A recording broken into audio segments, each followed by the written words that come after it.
الرجل الأقوى في أمريكا، يخشاه حتى الرؤساء والقادة.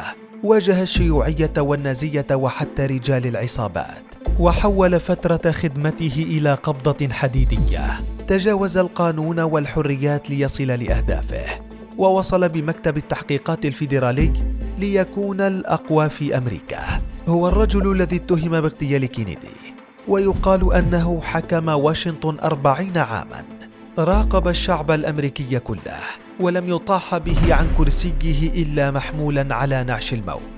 الرجل الاستثنائي ومهندس الاستخبارات جي إدغار هوفر. مع بداية العام 1895 ولد هوفر الصغير، وذلك في العاصمة الأمريكية واشنطن، لعائلة متوسطة الحال، لأبوين من أصول سويسرية وألمانية. وأكمل دراسته في ذات المدينة حتى تخرج من الثانوية المركزية وهو بعمر 18 عاماً. حصل على وظيفته الأولى، وكانت عبارة عن مرسل قسم الطلبات في مكتبة الكونغرس، ليتعلم من تلك الوظيفة ضرورة جمع وتخزين المعلومات الثمينة دائما.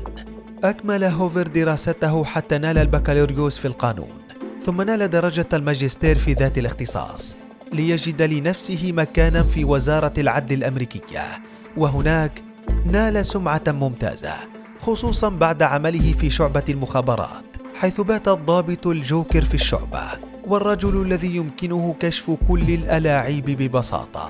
ليصدر القرار المهم في العام 1924 الذي نص على تعيين صاحب 29 عاماً مديراً لمكتب التحقيقات الفيدرالي.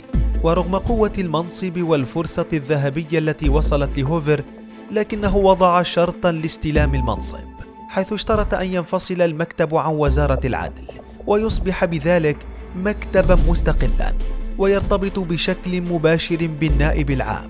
ولكونه شخصاً ذو خبرة وسمعة حسنة، تمت الموافقة على طلب هوفر ليبدأ حملة موسعة لتنظيف المكتب من الأعضاء غير المفيدين.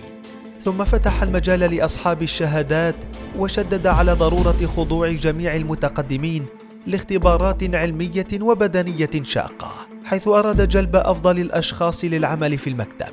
انتقل بعد ذلك لتطوير عمل المكتب بالكامل، حيث بدأ بإدخال أساليب تقنية وعلمية حديثة لم تكن أجهزة الاستخبارات تستخدمها أبداً، لكنه أصر على استخدامها لتحسين العمل. طموح هوفر لم يتوقف عند هذا الحد، فخلال ثلاثينيات القرن الماضي شهدت الولايات المتحدة الأمريكية موجة جرائم بشعة، وعجزت الشرطة المحلية أمام عصابات القتل والسرقة. وحينها جاء الرجل الذهبي. عرض هوفر خدمات مكتبه لملاحقة العصابات، وذلك مقابل سلطات أوسع للمكتب بالكامل. وتحت الضغط المستمر تمكن هوفر من الحصول على سلطات واسعة مكنت عملاء المكتب من ملاحقة العصابات وحتى قتلهم، وذلك بموجب قانون فيدرالي عمم بكل الولايات. وبالفعل نجح المكتب بإسقاط الكثير من المجرمين، وسريعا تحول لرأس الحربة في محاربة العصابات. وفي ذات الوقت حصد سمعة شعبية كبيرة، وبات المكتب أيقونة لدى المجتمع الأمريكي.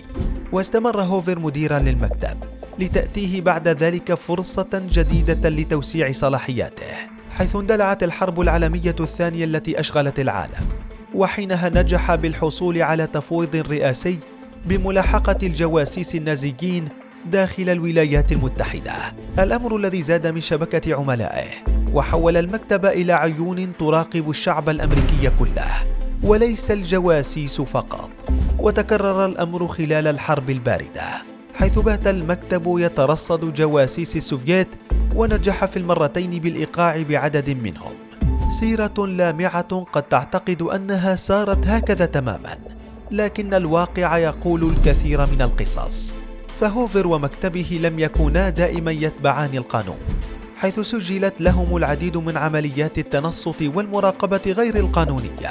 واتبع المكتب بشكل عام أسلوب الاصطياد مع المطلوبين له، حيث يلفق لهم فضائح جنسية أو أخلاقية، ما يجعلهم يرضخون لأوامر المكتب بسرعة. سلطات واسعة وتحكم بالجميع جعل البعض يطلق على هوفر لقب الحاكم الفعلي للولايات المتحدة، فقد استمر لأكثر من 40 عاماً في المنصب، ولم يزح عن كرسيه إلا بوفاته عام 1972. اتهم هوفر بعدها بسنوات بالوقوف وراء اغتيال الرئيس جون إف كينيدي، لكن دون تأكيد لتلك الرواية.